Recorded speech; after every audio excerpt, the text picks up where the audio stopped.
Bulls Nation, with the continuation of the Summer League discussions and the players that have signed on to the Chicago Bulls from that Summer League team. We've already talked about Patrick Williams, Aidan. Today we're going to be talking about Marko Simonović, in one of the more interesting players to discuss about the roster of the Chicago Bulls, because this could go drastically from one side of the game all the way down to the other. He could potentially be a very valuable player to a player that doesn't get any minutes, depending on the situation of a certain player, whether he will be staying on this team or leaving. So without further ado, let's talk about Marko Simonović and his role on the Chicago Bulls in this video. Let's do it.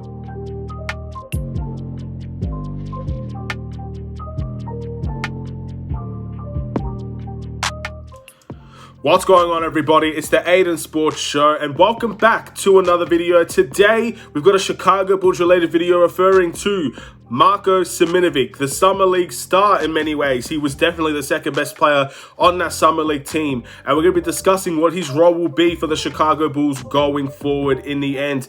It was a very interesting time watching him. He definitely intrigued me. He definitely got my attention, and I really want to see what his role will be for the Chicago Bulls going forward. But before we get started, please like and subscribe to the Aidan Sports Show YouTube channel. Turn notifications on, and let me know in the comments below your thoughts about the Chicago Bulls team and Marko Simonovic's role in this Chicago Bulls team.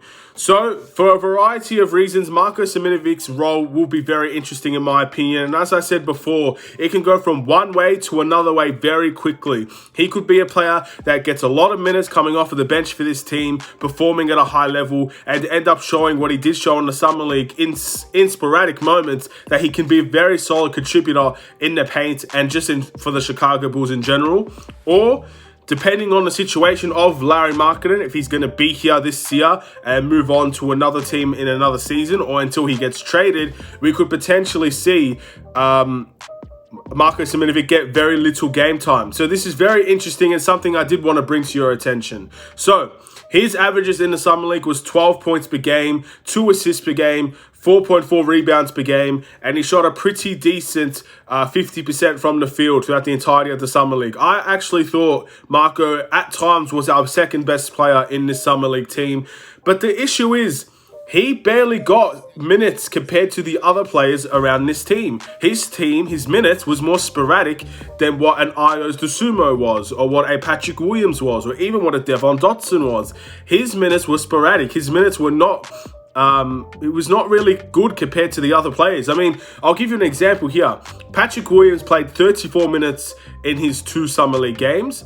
Aidan played 26. He actually played 3, Patrick Williams. Aidan in 5 Summer League games played 26 minutes.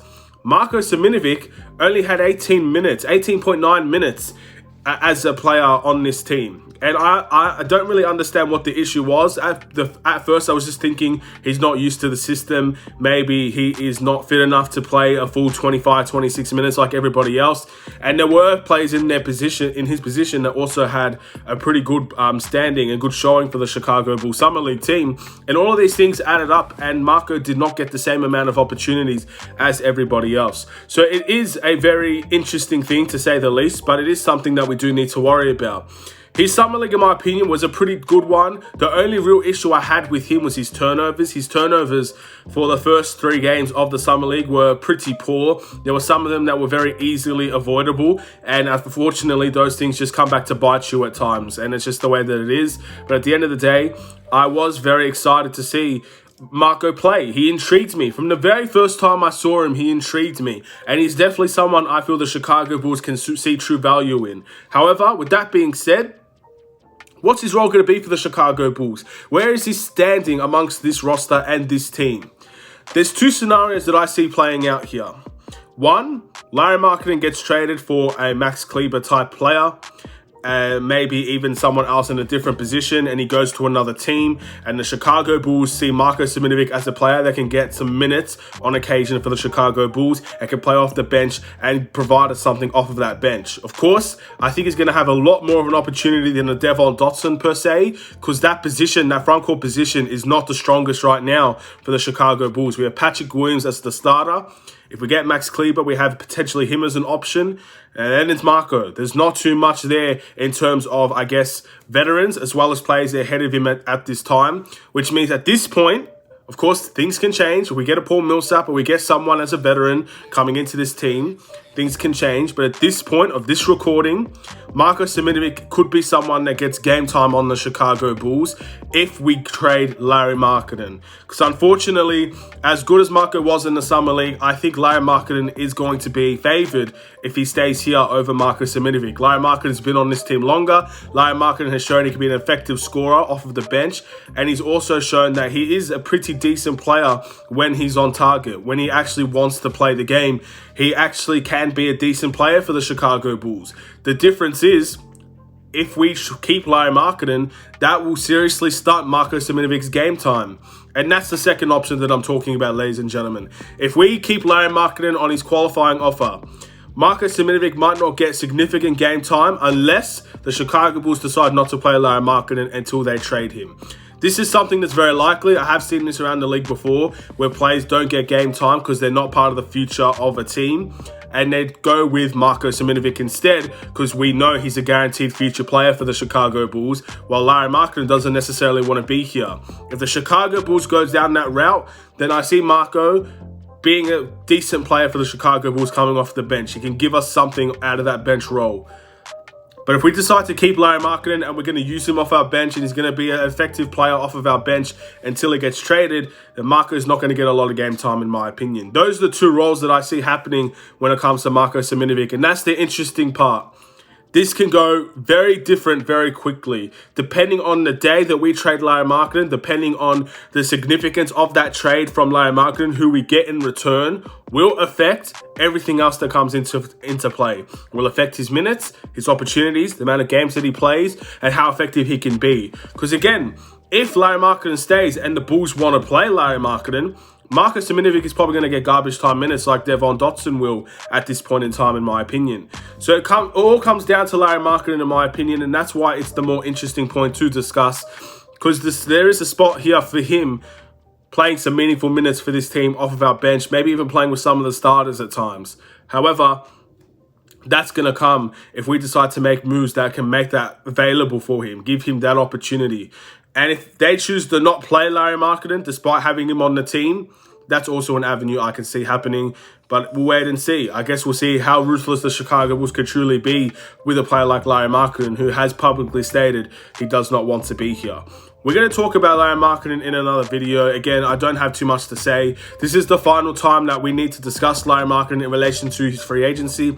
We have 1 day left, and that day is slowly coming to an end. And then we'll really know. He'll be coming back on his qualifying offer, or he's going to get traded. It's going to happen one way or the other. We'll know the future. I hate that it went down this long, but at the end of the day, that's exactly what has happened. I'm going to end this video here, but before I do, something really special happened in Chicago today. And I know if you're not if you're a basketball fan, I suggest you click off now. But again, I watch a lot of sports. I'm a big wrestling fan, and there was a wrestling event in Chicago today in which a Chicago native returned to the ring after 7 years of not being in the ring. And the standing ovation he got from that Chicago Bulls crowd, or that Chicago crowds, I should say, was absolutely amazing. And I wanted to say, this is something that's always been the case with Chicago. I think this is why I'm actually drawn to the Chicago Bulls and drawn to the city of Chicago in general.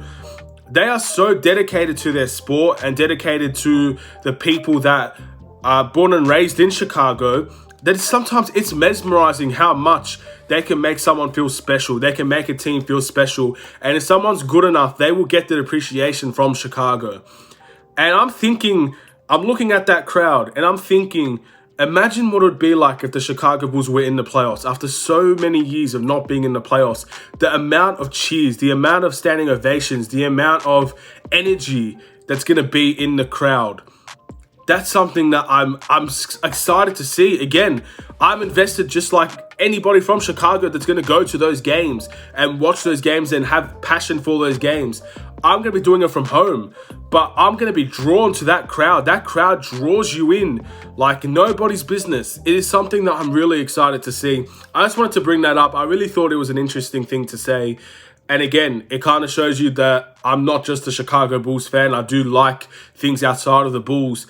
And the fact that Chicago plays a part in that, even in other sports, it's pretty incredible, I would say.